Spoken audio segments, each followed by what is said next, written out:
ఓం గణపతే నమః శ్రీమాత్రే నమః శ్రీ వారాహిదేవ్యే నమో నమః. Welcome to our YouTube channel Chagantipati talks. కోరిన కోరికలు తీర్చే సుందరకాండ 19వ రోజు పారాయణము. రాక్షస ప్రవృత్తి. రావణుడు అంతఃపురం చేరాడు. రాక్షస స్త్రీలందరూ సీతను చుట్టుముట్టి క్రోధంతో, మా ప్రభువు రావణుడంటే ఎవరిని అనుకుంటున్నావో, పులస్త్య వంశంలో ప్రభవించిన మహామహుడు, అటువంటి ఉత్తమ పురుషుణ్ణి వరించడానికి బాధపడతావేమే అని గర్జించిందొకటి. ఏకజట. ప్రజాపతులు 6. వీరందరూ బ్రహ్మమానస పుత్రుడు. వారిలో 4వ పులస్త్యుడు. ఆయన కుమారుడు విశ్రవసువు, మహాతేజశాలి మహర్షి. వీరి కుమారుడు మా ప్రభువు రావణుడు. ఆయన్ను వరించడం నీ అదృష్టం. హరిజట. దేవతా శ్రేష్ఠులను జయించిన మా రాక్షస ప్రభువే నీకు యోగ్యుడైన భర్త. ప్రగస. మహావీరుడు సూర్యుడు, యుద్ధరంగంలో వెన్నుచూపని మహాయోధుడైన మా మహారాజును వరించడానికి సంకోచం దేనికి? ఆయన తన ప్రియురాండను విడిచి నిన్నే దగ్గరకు తీసుకుంటాడు. వేల సంఖ్యలో ఉన్నారు ఆయనకు భార్యలు. వారిని మణిరత్న శోభితమైన అంతఃపురాన్ని కాలదని నిన్నే ఆరాధిస్తాడాయన. బిక్కట. దేవనాగ గంధర్వ రాక్షస వీరులను మన్ను కర్పించిన మా మహారాజు నీకోసం ఎదురు చూస్తున్నాడు. అటువంటి శ్రీమంతునితో ఉండటానికి ఎందుకు అంగీకరించవు? దుర్ముఖి. ఆయనకు భయపడి సూర్యుడు తీవ్రంగా విజృంభించలేడు. వాయువు ప్రచండంగా చెలించడు. లతలు తరువులు పూలవానలు కురుస్తుంటుంటాయి. అవసరానికి మించి మా లంకలో మేఘాలు వర్షించవు. అంతటి వాడు మా ప్రభువు. నా మాటలు విని ఆయన్ను వరించు, లేదా నీ ప్రాణాలు ఉండవు. సర్వప్రాణికోటికి ఆహ్లాదం కలిగించే రీతిలో సర్వభోగాలతో ఉంటుంది ఆయన అంతఃపురం.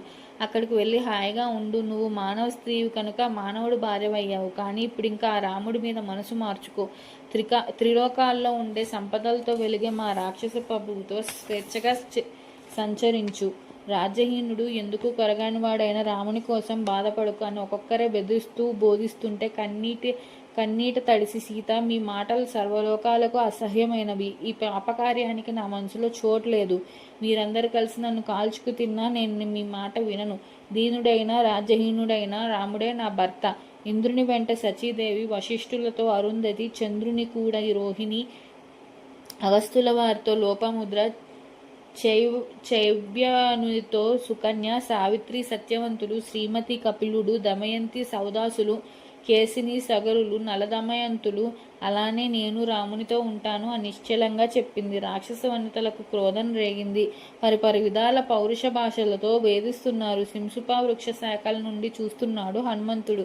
ఆ క్రూర రూపిణీలు పళ్ళు కొరికి పెదవలాడిస్తూ గండ్రగొడ్డలతో పైకెత్తి ఈ సీతను మన ప్రభువు తగదని గర్జించారు. వారిలో వినతి. సీత, ఇంతవరకు చూపిన పతిభక్తి చాలు, సంతోషించాం. దేనికైనా అతి పనికి రాదు. నా హితువు ఆలకించు. దీనదశలో ఉన్న మానవ భర్తను విడిచి ఇంద్రసమ పరాక్రముడైన రాక్షసేశ్వరుని వరించు. దివ్యభోగాలతో మహారాణిలా వెలుగుతావు. రాముడి ఇంకెప్పుడో ఆయువు చెల్లిపోయింది. అటువంటి వాడి కోసం బాధపడకు. నా మాట వినవో నిన్ను చీల్చుకొని తిలేయగలం. వికట. ఓజీ దుష్టురాల, ఇంతవరకు నీ పాడు మాటలు వింటూ కానికరంతో వదిలిపెట్టాం. నువ్వు ఎక్కడున్నావో తెలుసా? ఏ ప్రాణి దాటి రాలేని సముద్రానికి ఈవల ఒడ్డులో ఉన్న రావుని అంతఃపురంలో ఉన్నావు. నిన్ను దేవేంద్రుడు కూడా రక్షించలేడు. ఎందుకు ఏడుస్తావు? నా మాట విను, సుఖంగా ఉంటావు. మా మహారాజుని వరించు. నవనవలాడే ఈ యవ్వనం స్థిరంగా శాశ్వతంగా ఉండదు. అది పోకుండానే సుఖ సంతోషాల్లో తేలియాడాలి. చూసావా?